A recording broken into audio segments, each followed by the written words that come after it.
अनिमेश प्रधान के पूरे पॉलिटी के नोट्स जो थे मीन्स के वो लगभग 40 पेज के थे, सिर्फ 40 पेज कि मतलब मैंने तो नहीं देखा कोई भी टॉपर जिसने अच्छी रैंक लाई हो और वो उसने अपने अच्छे नोट्स नहीं बनाए।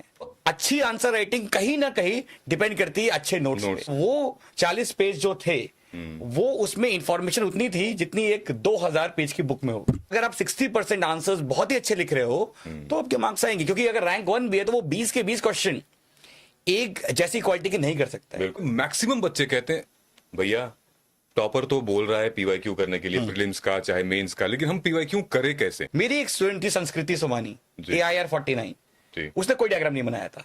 क्योंकि उसका ये सीन था कि वो हर बार यही बोलती थी कि जब मैं डायग्राम बनाती हूँ तो मेरा टाइम बहुत वेस्ट हो जाता है, उस चक्कर में मेरे 2 क्वेश्चन छूट जाते हैं। मैंने कहा देखो, आज मैं आप सभी को एक ऐसे शख्सियत से मिलाने जा रहा हूँ जिनके साथ मैं ऑलरेडी काम कर चुका हूँ। आपने शब्द सुना होगा ना, किंग मेकर। मैं इनको रैंक मेकर कहता हूँ क्योंकि पिछले कई सालों में 400 से भी ज्यादा रैंक्स, यानी कि जो होली PDF में नाम आता है टॉपर्स का, इन्होंने वो दिया हुआ है। दोस्तों 2017 का जो GS का यानी कि मेंस का पेपर था उसमें ये GS टॉपर भी रह चुके हैं मेंस के। सो मैं I don't want to waste your time, so let me introduce Sajal sir. Sajal sir, पहले तो थैंक यू सो मच, आपने वक्त निकाला, मैंने आपसे रिक्वेस्ट भी की थी। तो थैंक यू सिद्धार्थ। पहली बार तो आप बहुत ही अच्छा काम कर रहे हैं अपने YouTube चैनल के माध्यम से, और मैंने भी आपके काफ़ी वीडियोस देखे और हम लोग साथ भी काम कर चुके हैं पहले। जी। तो कहीं ना कहीं मेरा भी सौभाग्य है कि एक आदमी जो इतना सेल्फलेसली एस्पिरेंट्स की मदद कर रहा है, तो एटलीस्ट मैं भी जाके अपना जो भी एक्सपीरियंस है 10 साल का उसको थोड़ा बहुत शेयर करूं। तो thank you again for inviting me here. हम लोग एक बहुत इंपॉर्टेंट मुद्दे पे आए हैं साथियों। रिसेंटली मेंस का रिजल्ट आया है 2024 के, और 2000 से भी ज्यादा बच्चों ने मेंस क्वालिफाई किया है। UPSC is all about mains, और प्रीलिम्स का रास्ता भी मेंस से ही होकर गुजरता है। तो आज हम लोग कुछ पॉइंटर्स पे बात करेंगे कि आप अगर 2025 में मेंस देंगे या 2026 में मेंस देंगे तो फिर आप इन बातों को जरूर ध्यान रखें, और अगर इन बातों को आपने ध्यान नहीं दिया सो आई एम प्रिटी श्योर आपका एग्जाम मुश्किल है क्लियर होना, क्योंकि ये फुल प्रूफ स्ट्रैटेजी है। इन्हीं स्ट्रैटेजीज को फॉलो करके कुछ एस्पिरेंट्स अब टॉपर बन चुके हैं। तो मुझे नहीं लगता कि आपको इन बातों को अवॉइड करना चाहिए। तो इससे पहले हम लोग आगे बढ़ें, ये पूछना चाहता हूं सर कि मेंस का रिजल्ट आया, और मुझे खुद पता है कि हर साल आप मतलब 100 से ज्यादा रैंकर्स देते ही देते हैं। इस साल क्या रहा रिजल्ट? तो अभी जस्ट आए है रिजल्ट, तो मैं चेक ही कर रहा हूँ, बच्चों के मैसेज भी आ रहे हैं। तो लगभग 200 तो हमारे हो गए हैं वेरिफिकेशन, जिनको मैंने मेंटर किया है, हमारी टीम ने मेंटर किया है, उनकी इंटरव्यू कॉल आई है। बाकी 1-2 दिन में और पिक्चर क्लियर होगी कि और कितने लोग क्लियर हुए हैं। तो सबसे पहले तो मैं जो लोगों का हुआ है मीन्स क्लियर, उनको मैं कॉन्ग्रेचुलेट करना चाहता हूँ। लेकिन एक और चीज बोलना चाहता हूँ कि अभी मंजिल आधी है, क्योंकि इंटरव्यू तक पहुंचना एक बहुत बड़ी उपलब्धि है। लेकिन हर साल ऐसे 60% बच्चे होते हैं लगभग जो इंटरव्यू पहुंच के रैंक नहीं ला पाते हैं। सही बात। तो अभी भी जो है आप जो है, ठीक है इंटरव्यू कॉल आ गई, अच्छी बात है, लेकिन अभी भी जो है आपको मेहनत करना जारी रखना है। सो मैं शुरुआत करता हूं पॉइंट नंबर 1 से। तो उन्हें मेंस में what is the one of the most important thing कि they should right now kick start their preparation? तो सबसे पहली बात तो ये है कि आंसर राइटिंग जो मैंने देखा है कि अगर आपको मेंस में स्कोर करना है तो चाहे ऑप्शनल हो, चाहे आपका GS पेपर हो, चाहे आपका essay पेपर हो, बिना आंसर राइटिंग के आपका गेम नहीं होगा। और आंसर राइटिंग लोगों को लगता है कि भाई एक बार पहले क्लियर कर लेते हैं फिर स्टार्ट करते हैं आंसर राइटिंग। तो आंसर राइटिंग एक ऐसी स्किल है जो आपको टाइम, इट टेक्स टाइम। ऐसा नहीं है जो एक है ना कि practice makes the person perfect. तो यहाँ वही सीन है कि आंसर राइटिंग जो है प्रैक्टिस के थ्रू ही आती है। क्योंकि अगर मैं अपने एक्सपीरियंस से बताऊं तो जो लास्ट ईयर के AIR 2 थे अनिमेश प्रधान जी, उनकी इनिशियल कॉपी जो थी बहुत बेसिक थी। ग्रेजुअली उन्होंने 50-60 आंसर्स लिख के अपने आंसर्स जो हैं वो उस लेवल तक पहुंचाए कि उनकी रैंक 2 आई। तो सबसे मेन चीज आंसर राइटिंग है। और अगर आपको 2025 की मेंस देना है या रैंक लानी है तो ये जो महीना है कहीं ना कहीं आपको आंसर राइटिंग तो करनी ही पड़ेगी। बिल्कुल। ठीक है ना, क्योंकि मान के चलिए कि प्रीलिम्स चाहे आप 2 नंबर से क्रैक करें, चाहे आप 50 नंबर से क्रैक करें, बिल्कुल उसकी वैल्यू तो सेम है। बिल्कुल उसकी वैल्यू सेम है। लेकिन मेंस में अगर आपके 700 नंबर हैं, आपके 800 नंबर हैं, आपके 850 नंबर हैं, तो दैट विल डिसाइड कि आपको कौन सी रैंक आनी है। ठीक है, तो अगर आपको नौकरी पानी है तो मेंस में आपको कहीं ना कहीं हाई स्कोर करना ही होगा। बिल्कुल बिल्कुल। सो व्हाट आर दोज की इंग्रेडिएंट्स? हमने पहल कर दी आंसर राइटिंग से, तो की इंग्रेडिएंट्स क्या है? अगर मैं कहूँ, बहुत बच्चे पूछते हैं जैसे हमारे मेंटरशिप गाइडेंस प्रोग्राम में कि भैया क्या मतलब कब से शुरू करें, या फिर हम लोग पहले नोट्स बनाएं, या फिर हम पीवाईक्यू को सॉल्व करें? तो सर एक एक करके हम इसको डिकोड करते हैं। बिल्कुल। तो क्या नोट्स, मैंने ये भी बच्चों को मैं कहता हूं कि वो बच्चा सबसे अच्छी आंसर राइटिंग करेगा जिसके सबसे अच्छे नोट्स होंगे। बिल्कुल। तो क्या ये सही है? मतलब नोट्स कैसे हम? बिल्कुल बिल्कुल, ये बात जो आपने बोली है वो एकदम सही है। इनफैक्ट अगर हम माने कि यूपीएससी एक जंग है जी, जंग लड़ने हम जा रहे हैं, तो जब हम जंग लड़ने जाते हैं तो हमारी सक्सेस डिपेंड करती है कि हमारे हथियार कैसे हैं। अगर हमारे हथियार इंफीरियर क्वालिटी के हैं, भाई जो हमारे राजा महाराजा थे अंग्रेजों से क्यों हारे? क्योंकि उनके जो है हथियार जो थे वो कहीं ना कहीं मिडिवल टाइप थे, अगेंस्ट द ब्रिटिशर्स। नोट्स आपके हथियार हैं, सबसे इंपॉर्टेंट हथियार है। अगर आपके, मतलब मैंने तो नहीं देखा कोई भी टॉपर जिसने अच्छी रैंक लाई हो और वो उसने अपने अच्छे नोट्स नहीं बनाए। तो अगर आपके नोट्स बन गए हैं अच्छे, ठीक है ना, तो आपका 60% काम तो हो ही गया है। तो अच्छी आंसर राइटिंग कहीं ना कहीं डिपेंड करती है अच्छे नोट्स पे। मतलब बहुत चर्चा हुई है इस बारे में। अनिमेश प्रधान के पूरे पॉलिटी के नोट्स जो थे मीन्स के, वो लगभग 40 पेज के थे, सिर्फ 40 पेज पूरे पॉलिटी के। तो उसने वो जो, और वो 40 पेज जो थे वो उसमें इंफॉर्मेशन उतनी थी जितनी एक 2000 पेज की बुक में हो। क्या बात। तो ये काम करना है आपको, ये काम करता है। इसलिए नोट्स तो, और नोट्स दूसरी बात अभी टाइम है बनाने का। अब सोचोगे कि प्री के बाद अब लगोगे मेंस के नोट्स बनाने, तो वो नहीं हो सकता है। कहीं ना कहीं आपको अभी करना पड़ेगा। ठीक है। इनफैक्ट जैसे आपने कहा कि 2000 पेज के नोट्स वो इनिशियली बनते ही बनते हैं, मतलब बिल्कुल आपने भी बनाए थे, हमने भी बनाए अपने प्रिपरेशन में, लेकिन कंपाइलेशन कैसे करें उसको? बिल्कुल बिल्कुल। तो यही इसमें हम कहते हैं कि there are usually there are 3 layers of notes, जो हम बात करते हैं 3 लेयर्स ऑफ नोट मेकिंग होती है। लेयर 1 होती है जो आप अगर कहीं जाते हैं किसी फाउंडेशन प्रोग्राम में, तो वहां पे जो क्लास नोट्स आपको देते हैं काफी बल्कि होते हैं, और उनका जो मेन पर्पस होता है वो होता है नॉलेज क्रिएशन और कॉन्सेप्चुअल बिल्डिंग बेसिकली। ठीक है। फिर उन नोट्स से आप अपने सेकंड लेयर ऑफ नोट्स बनाते हो, जो कहीं ना कहीं ज्यादा एग्जाम सेंट्रिक होते हैं, यूपीएससी सिलेबस से अलाइंड होते हैं, पॉइंट फॉर्मेट में होते हैं, और कहीं ना कहीं क्रिस्प होते हैं। ठीक है। उसके बाद बनते हैं आपके फाइनल लेयर ऑफ नोट्स, जिसको हम कहते हैं 1 पेजर नोट्स। कि कोई भी थीम हो एक पेज में आपने, उसमें क्या होता है कि जो चीजें सबसे इंपॉर्टेंट हैं, जो कहीं ना कहीं आपको मार्क्स दे सकती हैं, और जो आप एग्जाम से एक दिन पहले रिवाइज कर सकते हो, बिल्कुल, हाँ, वो आपके हो गए 1 पेजर नोट्स। तो 3 लेयर्स ऑफ नोट मेकिंग होती है। ओके। तो आपको हर हाल में at least second layer of note making अभी कर लेनी है। आइडियली तो हम लोग थर्ड लेयर भी बोलते हैं, बट अगर ठीक है कोई बात नहीं, सेकंड लेयर तो अभी कर लेनी चाहिए। बिल्कुल। क्योंकि थर्ड लेयर के लिए फिर एटलीस्ट आप प्री के बाद आप 1 महीने कर सकते हैं, लेकिन सेकंड लेयर तो अभी आपकी होनी चाहिए। बिल्कुल। By December. ये this is a great strategy by the way, क्योंकि जैसे आपने कहा अभी कर लेनी चाहिए, मेरे ख्याल से लगता है अप्रैल में वो थर्ड लेयर आ सकती है। बिल्कुल। अच्छा, अब नोट्स के फॉर्म में यहाँ पे एक इंपॉर्टेंट चीज यहाँ पे मैं मेंशन कर रहा हूँ कि आई हैव सीन, बिकॉज आपको याद होगा कि मैंने बहुत सारे टॉपर्स के इंटरव्यू लिए हैं। तो पिछले 3-4 सालों में मैंने 200 से भी ज्यादा टॉपर्स के इंटरव्यूज लिए हैं, और उनसे पर्सनली हम लोग कनेक्ट किए हैं। अब मेंस का रिजल्ट ये ले आते थे, और टॉपर जब बनते थे तो फिर हम लोग इंटरव्यू लेते थे। तो ये पूरा प्रोसेस चलता था। But the most important thing I think जो सर ने भी गाइड किया है और जो हमने मेंटोर किया है, वो है previous year question paper. Previous year question paper, I think it's the sanctum sanctorum. वो कहते हैं ना, गर्भगृह है और टॉर्च है। आपको अंधेरे में वो टॉर्च जलाएंगे तो आपको बहुत चीजें दिख जाएंगी। So can PYQs help in mains answer writing sir? बिल्कुल। मैं अगर आपको मांगूं तो जो ये सिलेबस है और जितना कंटेंट अवेलेबल है, ये एक महासागर जितना है जी। और महासागर में आप जो है खो भी सकते हो। पीवाईक्यू जो है वो कहीं ना कहीं आपको एक फोकस रखता है कि बेसिकली ठीक है ये सिलेबस है, सब कुछ सही है, लेकिन इस सिलेबस में वो 300-400 थीम्स कौन सी हैं जहां हमको सबसे ज्यादा फोकस करना है। ठीक है। तो देखिए, हार्ड वर्क, इस एग्जाम को क्रैक करने के लिए हार्ड वर्क बहुत जरूरी है, बिल्कुल जरूरी है, उसका कोई सब्स्टिट्यूट नहीं है। लेकिन हार्ड वर्क तो बहुत लोग करते हैं, 10 घंटे 12 घंटे आप जाएंगे और में हजारों एस्पिरेंट्स हैं जो 10 घंटे 12 घंटे पढ़ रहे हैं, लेकिन उनका एग्जाम क्लियर नहीं हो रहा, क्योंकि हार्ड वर्क के साथ स्मार्ट वर्क जरूरी है।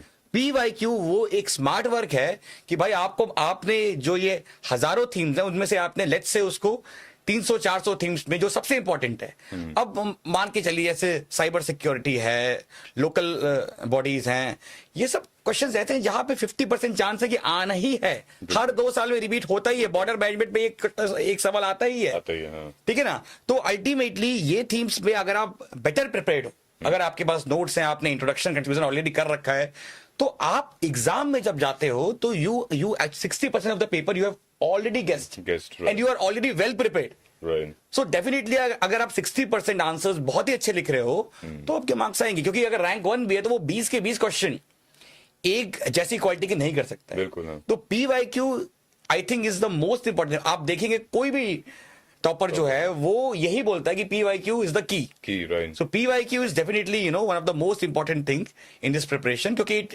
Helps you prepare smartly and it helps you remain focused. Right. And मेरे पास लगभग जब से हमने स्टार्ट किया सर, अप्रैल से मेरे पास 200 से भी ज्यादा बच्चों की कम्युनिटी है, बहुत सीरियस कैंडिडेट्स हैं, और उसमें मैक्सिमम बच्चे कहते हैं भैया टॉपर तो बोल रहा है PYQ करने के लिए, प्रीलिम्स का चाहे मेंस का, लेकिन हम PYQ करें कैसे। जो प्रोग्राम में हम मेन एम्फेसिस हम यही करते हैं सर कि कैसे प्रीवियस ईयर क्वेश्चन पेपर को डिकोड करें, ये बहुत इंपॉर्टेंट है। नहीं तो ये बहुत अच्छी पहल है, क्योंकि PYQ बेस, देखिए PYQ इंपॉर्टेंट ठीक है, बट PYQ डिकोड कैसे करना है, that is something which is very important. तो if you are doing something in this regard, I think it's very good, it's a very good initiative. जी in fact sir, अगर कोई बच्चा, जैसे आपने कहा कि आंसर राइटिंग है, नोट्स बना रहा है, PYQ कर रहा है, तो अब आंसर को फ्रेम कैसे करें, मतलब वो कंसिस्टेंसी कैसे बनाए अपने, अगर वो हमारी वीडियो देख के स्टार्ट कर रहा है, so how to kick start. वो एक होता है ना कि बस पहल करने की जरूरत है, बाकी चल जाएगा, वो पहल कैसे करे, कंसिस्टेंसी कैसे बनाए। तो देखिए 2 चीजें हैं, पहली बात तो कि इस एग्जाम में, और खासकर मैंने देखा ये चीज की कंसिस्टेंसी और इनकंसिस्टेंसी और लैक ऑफ कंसिस्टेंसी जो है वो एक सबसे मेजर प्रॉब्लम है, 100%। और रीजन उसका बहुत सिंपल है कि गेस्टेशन पीरियड बहुत लंबा है। अगर आप फर्स्ट अटेम्प्ट में भी हो जाए तो मतलब हो जाते हो तो भी आपको लगभग 1.5-2 साल लग जाते हैं पूरा प्रोसेस होने में। और 1.5-2 साल जब आप देखते हो कि आपके दोस्त एंजॉय कर रहे हैं, जॉब कर रहे हैं, प्लेसमेंट में है, कोई पेरिस में है, कोई इधर है, और आप जो है एक छोटे से रूम में बैठे हुए हो, तो वो कहीं ना कहीं आपको कुछ दिन के बाद यू फील के छोड़ो यार क्या करना है, अभी तो बहुत दिन है एग्जाम में। तो वहां पे मेंटर का रोल बहुत इंपॉर्टेंट होता है, बहुत इंपॉर्टेंट है कि भाई आपको इंश्योर करे कि आपको एटलीस्ट एक बंदा हो, चाहे वो आपका दोस्त हो, आपका भाई हो, प्रोफेशनल मेंटर हो, मतलब एक आदमी ऐसा होना चाहिए जिसको आप अकाउंटेबल रहो, जिससे आपको ये लगे कि भाई अगर मैंने अपने टारगेट्स पूरे नहीं किए तो वो मेरी क्लास लेगा। That's very important, very important. And if you see कि जितने भी रैंकर हैं, चाहे अनिमेश प्रधान हो या आदित्य श्रीवास्तव हो, मैक्सिमम लोग सबने यही बोला है कि इवन आदित्य पांडे, हाँ इवन आदित्य पांडे, कि भाई मेंटरशिप बहुत इंपॉर्टेंट है, हमारे मेंटर्स ने हमारे लिए बहुत इंपॉर्टेंट रोल प्ले किया है। बिल्कुल। तो मेंटरशिप जो है कहीं ना कहीं जितने रैंकर हैं वो सब ये कह रहे हैं कि भाई हाँ सब कुछ है, बट मेंटरशिप से हमको बहुत गेन हुआ है। बिल्कुल, ठीक है ना, क्योंकि कहीं ना कहीं मेंटरशिप का एक अच्छी बात यह है कि अनलाइक फाउंडेशन प्रोग्राम जहां पे सबको एक ज्ञान दिया जाता है, ठीक है ना, मेंटरशिप में क्या होता है कि भाई आपके हिसाब से कि आपके गैप्स क्या हैं। तो और इसमें मैं एक चीज और ऐड करूंगा कि मेंटरशिप भी, मतलब मेंटरशिप ठीक है, बहुत लोग बोलते हैं मेंटरशिप, लेकिन सही मेंटरशिप होना भी बहुत जरूरी है। मतलब मेरे पास, मैं आपको एक एग्जांपल बताता हूँ, एक आया लास्ट ईयर, एक बच्चा आया था मेंस, 2-3 बार से मेंस दे रहा था, उसके नंबर बहुत कम आ रहे थे मतलब जीएस में, और वो किसी लोकल इंस्टीट्यूट में कहीं शहर में था वहाँ पे, और वहाँ से उसने कहा कि सर मेरे को आप प्रॉब्लम डायग्नोस करो, क्योंकि मैं जब यहाँ पे देता हूँ टेस्ट तो मैं हर टेस्ट में जो है नंबर 1 लेके आता हूँ, और जो मेरे टीचर हैं, मेंटर हैं, वो कहते हैं भाई इस बार तो तुम रैंक 1 ला रहे हो, और मेरे जीएस में मार्क्स बहुत कम आते हैं। तो मैंने उसका देखा आंसर तुरंत 5 मिनट में, मैंने कहा भाई तुरंत 10 मिस्टेक, मैं कहा सीधी सीधी दिख रही है मुझे। तो कह रहे सर ये तो उन्होंने बताया ही नहीं। तो ये भी एक बहुत इंपॉर्टेंट चीज़ है कि जो होता है ना कि मिसगाइडेड वाली कि भाई मेंटरशिप तो ठीक है, मैं हर कोई मेंटरशिप बोल रहा है, लेकिन क्रेडिबिलिटी भी इंपॉर्टेंट है कि वो मेंटरशिप और वो मेंटर आपकी लाइफ में वैल्यू ऐड करे, प्लस आपको वो खुश करने के लिए नहीं है। आप पे अगर गैप्स हैं तो क्लियरली आपको बताए कि वो गैप्स क्या हैं। बिल्कुल बिल्कुल। इनफैक्ट जब आपने जिक्र किया ना, तो ओल्ड राजेंद्र नगर में जब मैं गया बच्चों से बात करता था, सो लोग वहां बच्चे कह रहे थे कि मेंटरशिप के नाम पे यहाँ स्कैम चल रहा है। बिल्कुल। और मेंटरशिप शब्द, क्योंकि बहुत mentorship is like individual attention, and when you think of individual attention you are not getting that attention, so it's like अब स्कैम हो रहा है। और फिर उनका भरोसा भी उठ रहा है। जैसे आपने कहा ना कि सही मार्गदर्शक को चुनना बहुत इंपॉर्टेंट है, तो ये आप पे भी डिपेंड करता है कि आप अपनी रिसर्च कितनी स्ट्रांग कर रहे हैं। आप उनके पास जाइए जहां पे ऑलरेडी लोगों ने टेस्टिमोनियल्स दिए हैं, लोगों का फीडबैक बहुत अच्छा है। मैंने सजल सर का इतने सारे टॉपर से हम लोगों ने इंटरव्यू किया है, और छूटते से ही आज भी अगर आप किसी भी रिसेंट के टॉपर से 5-6 साल के अगर आप पूछें, तो छूटते से ही वो सबसे पहला नाम, मतलब अगर अपने यूपीएससी के जर्नी में वो कहानी लिखेंगे, पहला पन्ना मुझे लगता है वो सजल सर का होगा, क्योंकि individual attention is important here. I wanted to ask sir कि there are many candidates who are watching जो एक बार मेंस दे चुके हैं या मेंस में अच्छे मार्क्स आ नहीं रहे हैं, तो वो अपने मिस्टेक्स या फेलियर से कैसे सीख सकते हैं और एक अच्छी आंसर राइटिंग कर सकते हैं। तो इसमें एक और चीज़ है कि अगर आपके मार्क्स नहीं आ रहे हैं बार बार, जैसे फॉर एग्जांपल लास्ट ईयर एक था मेरे पास स्टूडेंट श्री कृष्णा करके, IAS हुआ है, रैंक 155। ओके। तो उसका सब कुछ क्लियर था, ऑप्शनल क्लियर, सब कुछ क्लियर। GS में मार्क्स वही 325 330 रह रहे थे। ठीक है। अब बेसिक क्या हुआ कि वो हर बार वही था कि कोई टेस्ट सीरीज ज्वाइन करता था जी। और वहां से आंसर लिखता था, हर बार फीडबैक ठीक मिलता था, हो गया। तो इंटरव्यू में मैंने उसको गाइड किया, उसके बाद मार्क्स आए जब हुआ तो उसने कहा कि सर अब मेरे GS के मार्क्स 330 ही हैं पिछले 3 साल से। तो मैं कहता हूँ सबसे पहले तो हमें गैप आइडेंटिफाई करने पड़ेंगे। अगर आपके मार्क्स नहीं आ रहे हैं तो हमें एक डॉक्टर की तरह सबसे पहले आपकी जांच करनी होगी कि आपके मार्क्स क्यों नहीं आ रहे हैं। बिल्कुल। तो अगर आप मेंस दे चुके हैं और आपके मार्क्स नहीं हो रहे हैं, तो at least go to a credible person and at least tell him कि भाई आपकी जो है लाइक मेरे मार्क्स क्यों नहीं आ रहे। पहले तो वो हम आइडेंटिफाई करें, जब गैप्स आइडेंटिफाई होंगे उसके बाद ही हम उन गैप्स पे वर्क करेंगे। बिल्कुल। तो बहुत सारे लोग हैं, ऐसे सचिन रहर हैं, वो भी इस बार IAS हुआ है, तो उसका भी 4 अटेम्प्ट वही GS के मार्क्स सेम थे और वही 680 के आसपास स्कोर था। तो सेम चीज वही। लेकिन देखिए 2 चीजें हैं इसमें। पहली चीज तो ये है कि आप गैप्स आइडेंटिफाई करें। दूसरा, आप you should be humble enough to see that yes I was making mistake. मैंने कुछ गलतियां जो है ऐसी भी देखी हैं कि लोग ना बड़े एडमेंट हो जाते हैं कि नहीं नहीं ठीक है, मेरा ही अच्छा है। तो इट्स वेरी इंपॉर्टेंट कि गैप्स आइडेंटिफाई करो, you should be humble enough, और कहीं ना कहीं उस गैप पे आपको काम भी करना है। ठीक है ना। रिजिड अप्रोच जो है ना, that should not be followed. ठीक है ना। और इसमें एक चीज और भी है जो मैं मतलब ये ऐड करूंगा इसमें, कि होता क्या है कि हम टॉपर से बहुत ज्यादा इन्फ्लुएंस हो जाते हैं कि भाई ये बात भी 100% कि भाई टॉपर ने ऐसा लिखा, टॉपर ने बोला कि डायग्राम बनाओ, तो डायग्राम बनाने हैं। मेरी एक स्टूडेंट थी संस्कृति सोमानी, AIR 49, उसने कोई डायग्राम नहीं बनाया था। क्योंकि उसका ये सीन था कि वो हर बार यही बोलती थी कि जब मैं डायग्राम बनाती हूँ तो मेरा टाइम बहुत वेस्ट हो जाता है, उस चक्कर में मेरे 2 क्वेश्चन छूट जाते हैं। मैंने कहा देखो 2 क्वेश्चन छूटना तो मतलब there is no value to that, मतलब वो अगर आपने छोड़ दिया तो ऑलरेडी आप रेस से बाहर हो। सही बात। तो आपकी स्ट्रेंथ नहीं है डायग्राम, तो आप डायग्राम छोड़ो, आप जो है बाकी चीजों पे फोकस करो, कंक्लूजन अच्छा करो, इंट्रोडक्शन अच्छा करो, कीवर्ड्स ऐड करो। राइट। उसने डायग्राम बिल्कुल ना के बराबर बनाया एग्जाम में, अच्छा, एंड स्टिल गॉट 49 रैंक। तो एक चीज ये है ना कि मतलब एक कोई ऐसा तरीका नहीं कि टॉपर ने बोले ये करना है तो आप उसके लिए सूटेड हो या नहीं हो तो भी आप वही कर रहे हो। There are multiple ways to crack the exam and you have to identify कि आपके साथ क्या चीज काम कर रही है। ठीक है। और वहां पे कहीं ना कहीं एक मेंटर का भी रोल आता है। 100%। मेंस की प्रिपरेशन में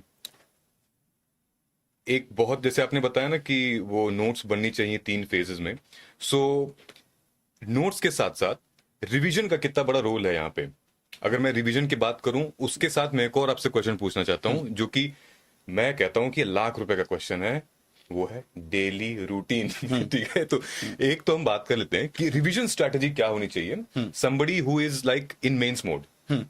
तो देखिए सबसे इंपॉर्टेंट यही है कि दो चीजें, एक तो ये है कि आपने लेट्स से कोई भी बुक पढ़ी, स्पेक्ट्रम पढ़ी है, जो भी पढ़ा, ठीक है, एंड आप जो है उस पे जो है नेक्स्ट आ गया, उसके बाद आपको लगा कि ये मेरे को याद ही रहेगा 2-3 महीने बाद, कभी याद नहीं रहेगा, कभी याद नहीं रहेगा। रीजन बीइंग कि आप इतनी सारे सब्जेक्ट्स पढ़ रहे हैं कि डेफिनेटली आपके दिमाग में इतना है ही नहीं प्रोसेसिंग पावर कि उसको आप 3 मिनट में याद कर पाए। तो यहाँ पे active recall strategy is very important, कि जो आप कंटेंट रीड कर रहे हैं उसको आप उस कंटेंट के साथ खेलते रहो। खेलने का मतलब या तो आप जैसे आप लेट्स से आपने स्पेक्ट्रम पढ़ी, नोट्स बना लिए, ठीक है, आपने क्या किया, उस पे आंसर्स लिख दिए, उस टॉपिक पे, ठीक है ना, टेस्ट दे दिया आपने, ठीक है ना। आप let's say you are teaching someone in a layman language कि भाई देखो आज मैंने ये चीज पढ़ी, गांधी जी जो है स्ट्रगल क्यों करते थे, बिकॉज ऑफ दिस। तो ये कम्युनिटी डिस्कशन आपका पीयर्स के साथ, बिल्कुल। तो ये सारी टेक्निक्स से कहीं ना कहीं ये प्रोसेस है कि आप 3 महीने बाद भी चीजों को याद रखेंगे। मतलब मेरा तो ये मानना है कि अगर आपने आंसर लिख लिया ना कोई टॉपिक पे, तो आप 6 महीने बाद भी याद रखोगे। 100%। तो दैट्स वेरी इंपॉर्टेंट। नोट्स बनाना और आंसर लिखना कहीं ना कहीं that's the best way to revise with respect to mains preparation. Right. And what should be, I mean, the ideal daily routine अगर कोई मेंस आंसर राइटिंग कर रहा है या मेंस मोड में है, जैसे अभी मेरे ख्याल से दिसंबर जनवरी तक बच्चे मेंस मोड में रहेंगे, तो एक डेली रूटीन आइडियल क्या होना चाहिए, so that they should right daily answers? तो मतलब क्या हाँ, है? तो इसमें देखिए कई चीजें हैं कि आपको कहीं ना कहीं अपने आप को ऑप्शनल और जीएस और करंट अफेयर्स, ये तीन चीज में आपको अपना डे डिवाइड करना है। ठीक है। अब कितना टाइम आप ऑप्शनल को दोगे, कितना टाइम आप करंट अफेयर्स को दोगे, कितना टाइम आप जीएस मेंस को दोगे, will depend on individual to individual. Reason being जैसे लेट्स से मैंने मास्टर्स कर रखी है सोशियोलॉजी में, ठीक है, राइट, मेरा ऑप्शनल भी सोशियोलॉजी है, ठीक है, I've already have a background history and everything, right. so ultimately definitely I am more comfortable in sociology. तो in that respect कहीं ना कहीं आपका ऑप्शनल पे टाइम कम जाएगा। अगर मान लीजिए आप बीटेक के स्टूडेंट हो और आप सोशियोलॉजी पहली बार पढ़ रहे हो, डेफिनेटली आपका टाइम ज्यादा जाएगा। तो that will depend on individual to individual, but लगभग मेरे को लगता है कि 5 घंटे तो आपको जो है जीएस मेंस पे इस टाइम पे देना चाहिए। जहां तक आंसर राइटिंग की बात है, तो मेरा मानना है कि डेली लेवल पे, डेली बेसिस पे आप PYQ जरूर लिखो और वीकली बेसिस पे आप टेस्ट दो। तो डेली बेसिस पे आप एक दो PYQ, एटलीस्ट आधा घंटा तो आप जो है मिनिमम आंसर राइटिंग पे रखो। बिल्कुल, राइट, बिल्कुल। और अब पता नहीं ऐसा क्यों लग रहा है, जो आप बता रहे हो ना, एग्जैक्टली सेम वही लाइन लेंथ पे हम, मतलब मैंने भी इनको ऐसे ही गाइड किया हुआ है। अगर ये बच्चे देख रहे होंगे तो ऑलरेडी कमेंट भी कर सकते हैं इसमें। Same way, I mean this is the great way to kick start. और ये मैं इसलिए बता रहा हूं आपको क्योंकि these are the methods, playlist जो कि सर ने ऑलरेडी यूज की हुई है, उन्होंने फॉलो किया है और आज वो इस विशियस साइकिल से बाहर जा चुके हैं। They are now toppers. Last but not the least sir, एक मेरा लास्ट क्वेश्चन यहाँ पे है कि क्या एक ही पैटर्न के आंसर सारे सब्जेक्ट में होने चाहिए या हर सब्जेक्ट का अपना अलग अप्रोच होती है आंसर राइटिंग की? बिल्कुल, आई थिंक ये तो बहुत ही अच्छा सवाल है, बहुत ही इंपॉर्टेंट सवाल भी है।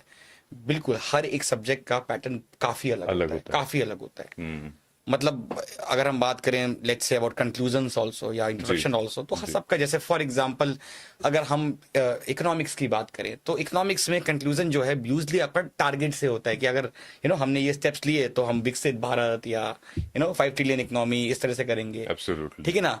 हिस्ट्री में जो है वो थोड़ा डिफरेंट होता है, it is linking to the future consequence, तो सबका अलग होता है। एथिक्स का एकदम अलग होता है जी। तो ये चीज बहुत इंपॉर्टेंट है। इनफैक्ट हम लोग ने जो है कुछ टेम्पलेट्स भी बनाए हैं, Okay. और उस पे हम लोग ये करते हैं कि भाई देखो, क्योंकि क्या होता है ना कि टेम्पलेट बहुत जरूरी है कि आपको पहले से पता होना चाहिए कि लेट्स से अगर पॉलिटी का क्वेश्चन है तो ये 5 या 6 टाइप के इंट्रोडक्शन में यूज कर सकता हूँ। Style which could be article based, it could be definition based, it could be case laws, it could be context based, it could be data based, लेकिन वो दिमाग में रहना चाहिए। अगर आप ऑन द स्पॉट सोचोगे तो नहीं हो सकता है, मतलब दैट्स वेरी डिफिकल्ट। तो डेफिनेटली जितने भी टॉपर्स हैं मैक्सिमम ने कुछ ना कुछ टेम्पलेट्स यूज किए हैं, पहले से बना के किए हैं, क्योंकि ऑन द स्पॉट आप सोचोगे, क्योंकि वो माहौल बहुत अलग होता है और वहां पे आपका दिमाग भी थोड़ा कम चलता है। तो वहां पे आप जो है फायर फुटिंग मोड पे नहीं रह सकते हो, आपको कहीं ना कहीं थोड़ा सा पहले से प्रिपेयर रहना पड़ता है। राइट। एक बोनस क्वेश्चन, बोनस ये है कि अब इनको कब मेंस से प्री मोड में आना चाहिए, कब मेंस छोड़ देना चाहिए? एक बात और भी है सर, क्योंकि इस साल जो मेंस है from prelims to mains, I have counted, इन लोगों ने भी किया होगा, 88 डेज बचे हैं। बस 3 महीने से भी कम है। ठीक है, तो अभी ये वाला जो मेंस गया था 2024 का, इसमें 120 से भी ज्यादा दिन थे, लेकिन इसमें 88 डेज हैं। So what do you think कि ये कब ट्रांजिशन होना चाहिए? तो देखिए, again that will depend on individual candidate. मैं वही तो बोलता हूँ कि यहाँ पे कोई एक यूनिक स्ट्रेटजी नहीं है। राइट। अब मान लीजिए कोई आदमी 3 महीने लिख रहा है, वो हर बार प्री क्लियर कर रहा है बाय मार्जिन, तो उसके लिए 2 महीने भी काफी है। He can continue mains preparation till let's say March तक, ठीक है ना। लेकिन अगर कोई फ्रेशर है तो मेरे को लगता है कि लगभग मिनिमम 100 डेज उसको देने चाहिए डेडिकेटली प्रीलिम्स के लिए। ग्रेट। तो 100 डेज का मतलब हो गया, आप मान के चलो जनवरी एंड, ठीक है ना। मतलब मेरा मानना है, अगर आपको लगता है कि आपका प्री काफी वीक चल रहा है, मार्क्स ही नहीं आ रहे, then you can start from January itself, beginning of January itself. तो डिपेंड करता है कैंडिडेट टू कैंडिडेट पे, बट एक आइडियल मेरे को लगता है कि अगर आप 100-110 दिन प्री को अच्छे से तैयारी करें, you know, with proper strategy and वो, तो आप आराम से क्लियर कर सकते हो। ग्रेट। मजा आया, मुझे लगता है कि काफी इंसाइटफुल इंफॉर्मेशन मिली है, और जरूरी नहीं कि मैं, मतलब अगर आप मैं आपका अगर मेंटर हूं तो मेरे से ही बहुत सारी इंफॉर्मेशन आपको मिल सकेगी। आप अच्छी नॉलेज डेफिनेटली सीख करें, और ऐसे ही कुछ लर्नेड और रैंक मेकर, जिनको मैंने नाम दिया है, हम लोग अपने चैनल पर इंट्रोड्यूस करते रहेंगे, जिससे मेरे लिए नहीं, आपको बेनिफिट हो। क्योंकि ये UPSC is not only about knowledge, it's about skills as well, it's about practical application of things which we are telling you। अब आपने सुन लिया सर की बात, तो दूसरा वीडियो मत चला के, मतलब अप्लाई करो, that is very very important. Application of knowledge is important. तो इसीलिए हम लोगों ने आज की चर्चा रखी थी, क्योंकि मेंस का जो रिजल्ट आया है, ऐसा क्या डिफरेंट किया होगा उन 2000 प्लस बच्चों ने कि वो आ चुके होंगे उस लिस्ट में। सो ये कॉन्वर्सेशन यहाँ समाप्त होती है। Sir, do you want to add anything? नहीं, थैंक यू, और मैं आपको भी धन्यवाद देता हूँ फिर से, जो आपने इनवाइट किया, और आप बहुत अच्छा काम कर रहे हैं, बहुत सराहनीय काम कर रहे हैं, और ऐसे ही काम करते रहिए। क्योंकि मैंने कहा ना कि जो यहाँ पे इंफीरियर क्वालिटी ऑफ मेंटरशिप है, एक बहुत बहुत बहुत बड़ी दिक्कत है, और मैंने खुद देखा है बच्चों को अपने जो है रिसोर्सेज जो है और टाइम लूज करते हुए। तो ऐसे ही आप जो है अपनी मेंटरशिप को भी आगे बढ़ाइए, एंड आई थिंक आगे भी हम आते रहेंगे। बिल्कुल, we learning from the best, and well, great, thank you so much. और आप कमेंट्स में भी अपने ओपिनियन बता सकते हैं। मिलते हैं हम लोग अपने अगले पॉडकास्ट में, तब तक नमस्कार, जय हिंद, जय भारत।